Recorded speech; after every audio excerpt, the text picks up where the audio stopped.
Hello everyone, welcome to students paradise. तो अभी हम लोगों ने कंग्रुएंसी का जो दो पार्ट है वो खत्म कर लिया है। कंग्रुएंसी के जो भी क्राइटेरिया थे एसएसएस, एसएएस, एएसए, एएएस और आरएचएस, उनके बारे में हमने डिस्कशन कंप्लीट कर लिया है। ठीक है, तो आज हम कुछ इंपॉर्टेंट क्वेश्चंस डिस्कस करेंगे। ठीक है, तो वीडियो शुरू करने से पहले मेरी आपसे एक दरख्वास्त है कि अगर आपको मेरा वीडियो पसंद आए तो एक लाइक कर दीजिएगा। अगर आप मेरे चैनल में नए हैं तो चैनल को सब्सक्राइब कर दीजिएगा और ज्यादा से ज्यादा शेयर कीजिए ताकि जो मैं वीडियोस बना रहा हूं वो सारे स्टूडेंट्स के पास पहुंच सके, जिनको जरूरत हो, जो कि कॉन्सेप्ट क्लियर करना चाहें वो कॉन्सेप्ट क्लियर कर सकें। ठीक है, तो चलो अभी शुरू करते हैं। स्टूडेंट्स, अभी हम लोग ये एग्जाम्पल डिस्कस करेंगे। मैं तुम लोगों को बताता हूं, ये जो एग्जाम्पल है एक्चुअली ये आईसीएसई जो एमएल अग्रवाल बुक है आईसीएसई का क्लास 7 उसके हॉट्स में है। ये किस में है? एमएल अग्रवाल क्लास 7 और कहां पे ये हॉट्स में दिया होगा। देखो एक्सरसाइज खत्म होने के बाद जो हॉट सेक्शन एक आता है, ओके, तो यहां पे ये क्वेश्चन है तो इसको हम डिस्कस करेंगे। ये देखो क्वेश्चन क्या बोला, एक डायग्राम दिया हुआ है और बोला है कि in the adjoining figure if AQ is equal to CR, ठीक है, AQ is equal to CR, then prove that triangle ABC is congruent to triangle PQR। तो अभी ये क्वेश्चन को सॉल्व करने के लिए हमारा अप्रोच कैसा होना चाहिए? देखो पहले ये दोनों ट्रायंगल के ऊपर कंसंट्रेट करो, ABC और PQR, ठीक है। तो यहां पे सिर्फ AQ is equal to CR दिया हुआ है, AQ और CR। तो तुम देख सकते हो कि ये कोई भी साइड नहीं दिया है, कुछ एंगल भी दिया नहीं, कुछ नहीं दिया है, बस एक डायग्राम दे दिया है। AQ is equal to CR एक पार्ट बस दिया है, किसका? देखो PQR ट्रायंगल का CR एक पार्ट है, वैसे ABC ट्रायंगल का AQ एक पार्ट दिया हुआ है। तो अभी हमारे पास जो जो भी क्राइटेरिया है, जैसे कि हमारे पास एसएसएस है, एसएएस है, एएसए है, एएएस, आरएचएस तो होगा नहीं क्योंकि राइट एंगल नहीं है। तो अभी ये बाकी जो है उसमें कौन सा सॉल्व होगा? देखो तीन साइड एसएसएस, तीनों साइड में से कुछ नहीं है तो हम एसएसएस को छोड़ देंगे। यहाँ पे एसएएस, वहां पे भी दो साइड चाहिए, वहां पे भी है नहीं, तो अभी बचा एएसए, तो वहां पे एक ही साइड है। तो अगर हमको एक साइड और दो एंगल मिल जाए और वो साइड उन दोनों एंगल का एक कॉमन आर्म हो, तब हम एएसए की तरफ जा सकते हैं। तो अभी हम लोग एक साइड को देखते हैं पहले कि दोनों ट्रायंगल का एक साइड कॉन्ग्रुएंट कैसे होंगे। ठीक है, तो यहां पे देखो हमारा अप्रोच ये होना चाहिए। अभी हम देखेंगे यहां पे गिवन क्या दिया है, AQ is equal to CR, ठीक है। तो यहां पे ध्यान दो, AQ और CR ये दोनों और एक लाइन सेगमेंट के पार्ट है, वो है AR, ठीक है। AR इसके दो पार्ट हैं, दैट मींस यहां पे क्या है, CQ कॉमन पार्ट है, किसमें? AR में। तो हम क्या कर सकते हैं, क्योंकि CQ जो है कॉमन है, यहां पे डायग्राम में ध्यान दो, CQ कॉमन है, यहां पे AQ है, यहां पे CR है और AQ is equal to CR है, ठीक है। तो हम लिख सकते हैं AQ plus CQ is equal to CR plus CQ, है ना। जब AQ और CR सेम है और CQ कॉमन है तो हम अगर दोनों तरफ ऐड कर देंगे तो इक्वल होगा ही होगा। तो AQ प्लस CQ क्या हो गया? AQ प्लस CQ, ये हो गया AC। AC is equal to CR plus CQ, CR plus CQ, ये हो गया RQ और QR लिख देते हैं, ठीक है।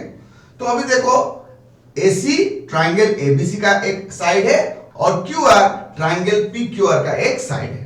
तो यहां पे एक साइड मिल गया। तो अभी हमको क्या चाहिए, अगर हमें दो एंगल मिलते हैं जो कि कॉन्ग्रुएंट हो तो हम उनको कॉन्ग्रुएंट ट्रायंगल प्रूव कर सकते हैं। तो यहां पे डायग्राम में ध्यान दो, हमको एक साइड मिल गया, क्या मिल गया हमको मिल गया कि AC is equal to QR।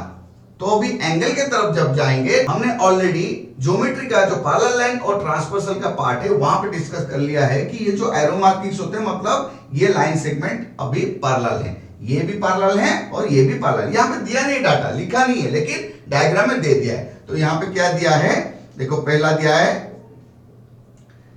AB is parallel to PR, ठीक है, AB is parallel to PR। देखो AB पैरेलल टू PR, तो ये जो AR है एक ट्रांसवर्सल हो गया, ध्यान दो AR क्या हो गया, ट्रांसवर्सल, ठीक है।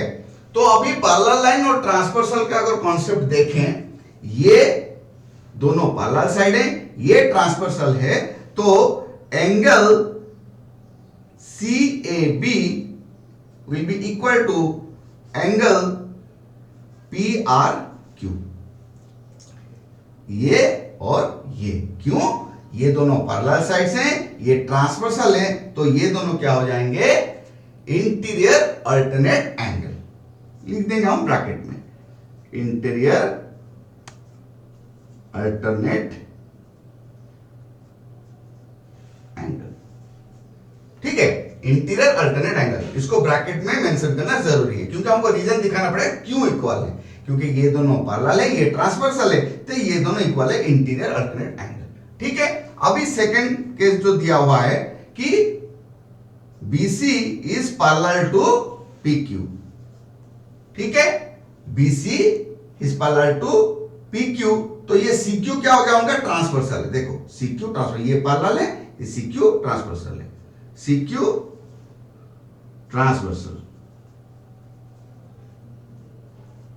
तो अगेन यहां पे क्या होगा, देखो ये एंगल और ये एंगल, ध्यान दो ये दोनों पैरेलल लाइन है, ये ट्रांसवर्सल है, तो ये अगेन इंटीरियर अल्टरनेट एंगल, तो ये भी इक्वल होंगे। So angle BCA is equal to angle PQR, again किस लिए, interior alternate.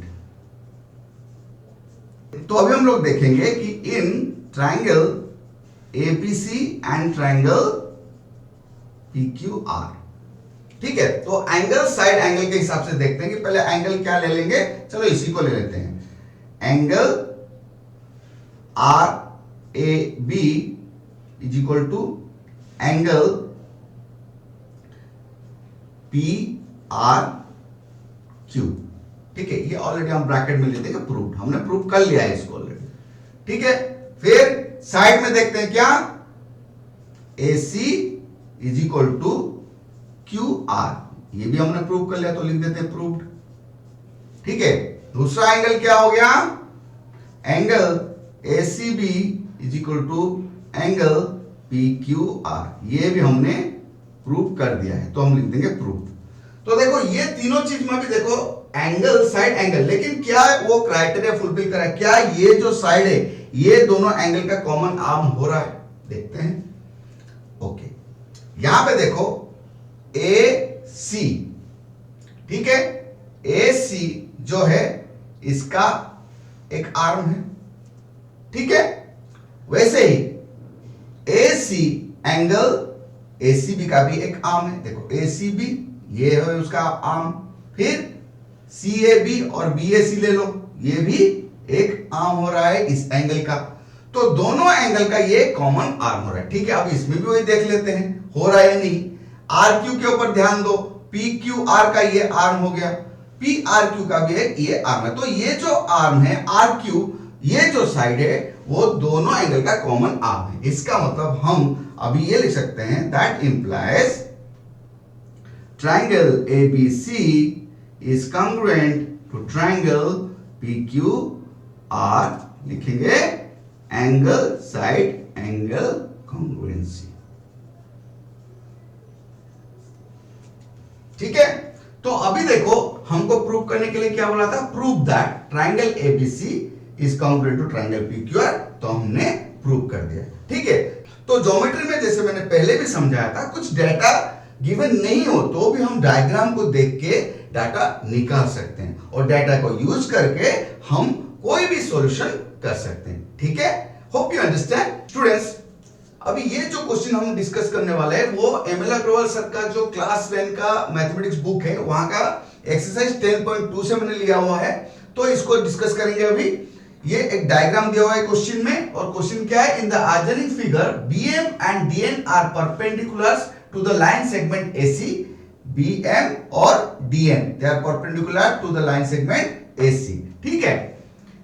If BM is equal to DN, BM is equal to DN ये दिया हुआ है, prove that AC bisects BD, तो AC बाइसेक्ट्स BD बोला गया है, ठीक है। तो हमको क्वेश्चन को पहले समझना है क्या क्या दिया हुआ है।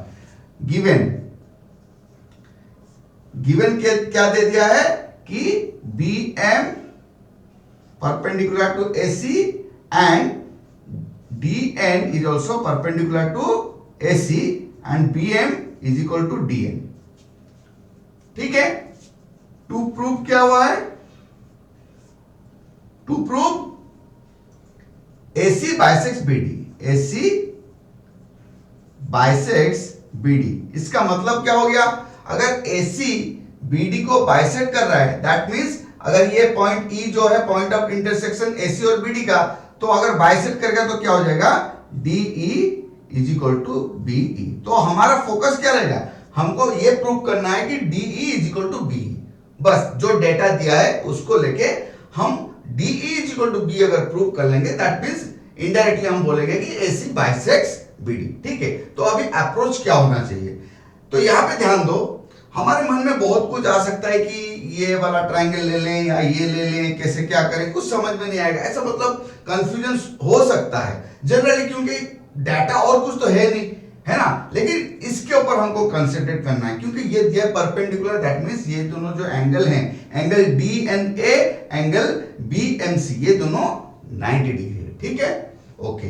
तो और एक चीज ध्यान दो, यहां पे क्योंकि हमको दे दिया है क्या, BM is equal to DN, तो ये डाटा दिया है और एक एंगल हमको पता है 90 डिग्री।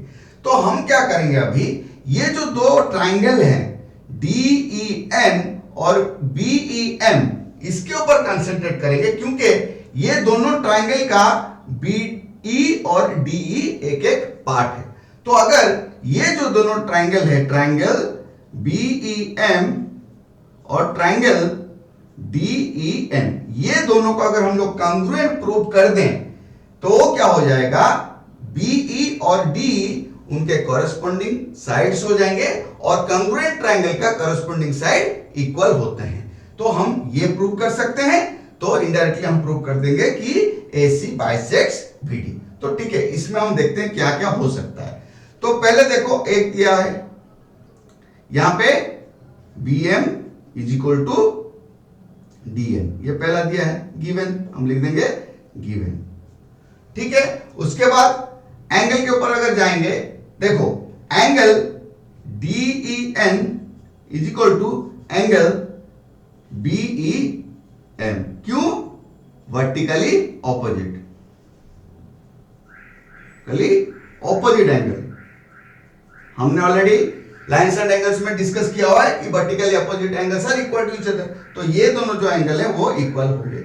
उसके बाद और एक एंगल भी इक्वल है, वो दिया नहीं लेकिन है, क्योंकि अगर ये परपेंडिकुलर है, ये अगर 90 डिग्री है, तो बगल वाला जो एंगल होगा वो भी 90 डिग्री है।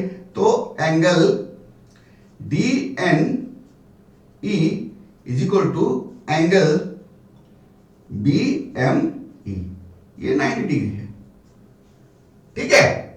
तो ये हमारे पास अभी 3 डाटा आ गए। तो ये किस क्राइटेरिया पे जा रहा है, देखो एक साइड है, 2 एंगल है, ठीक है, एक साइड है 2 एंगल। तो हम क्या कर सकते हैं, यहां पे हम लिख देंगे triangle BEM congruent to triangle DEN, कौन सा, एंगल साइड क्राइटेरिया में जा रहा है, ठीक है।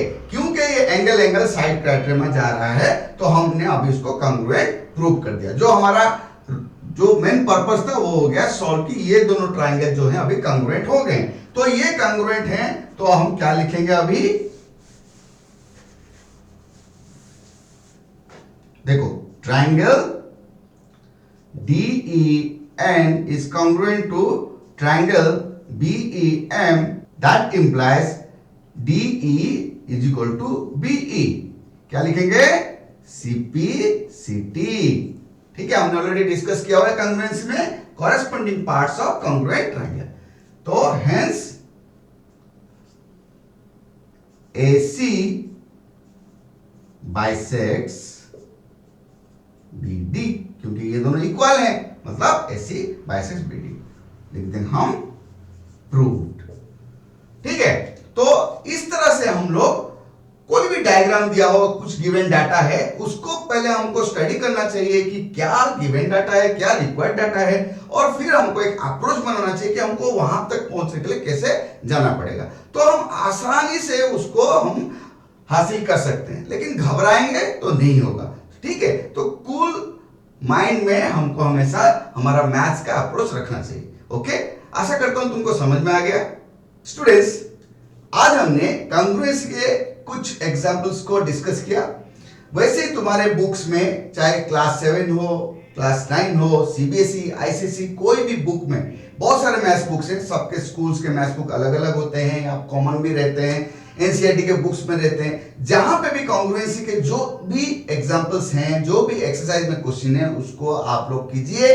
जो भी डाउट होगा, मेरा जो ऑन स्क्रीन ईमेल आईडी है उसके ऊपर भेज दीजिए, मैं आपको जरूर हेल्प करूंगा। ठीक है, जो भी मेरे चैनल में नए हैं वो मेरे चैनल को सब्सक्राइब कीजिए और नोटिफिकेशन बेल को प्रेस कर दीजिए, ताकि जो भी मेरा अगला वीडियो होगा उसका नोटिफिकेशन आपके पास पहुंच जाएगा। जिसे मैं हमेशा बोलते रहता हूं, अगर मेरा वीडियो आपको पसंद आ रहा है, मेरे पढ़ाने का तरीका आपको पसंद आ रहा है, आप समझ पा रहे हैं, तो एक लाइक पक्का कीजिए और ज्यादा से ज्यादा शेयर कीजिए, ताकि मैं चाहता हूं जिन बच्चों के पास कोई सोर्स नहीं हो, जिनको थोड़ा कॉन्सेप्ट क्लियरेंस की जरूरत है, जिन्होंने अपना कॉन्सेप्ट नहीं क्लियर किया है, भले ही वो क्लास 9 में है, 10th में है, भूल गए हैं कॉन्सेप्ट, तो वो अपना कॉन्सेप्ट रिवाइज कर सकते हैं, क्लियर कर सकते हैं, ताकि उनको अपने मैथ्स में हेल्प हो जाए। ठीक है, तो जितना हो सके शेयर कीजिए, अपना पढ़ाई जारी रखिए, रिवीजन करते रहिए, मैथ डेली प्रैक्टिस करिए। लेकिन एक चीज हमेशा ध्यान रखिए, जिंदगी को जीना जरूरी है, उसमें खुश रहिए,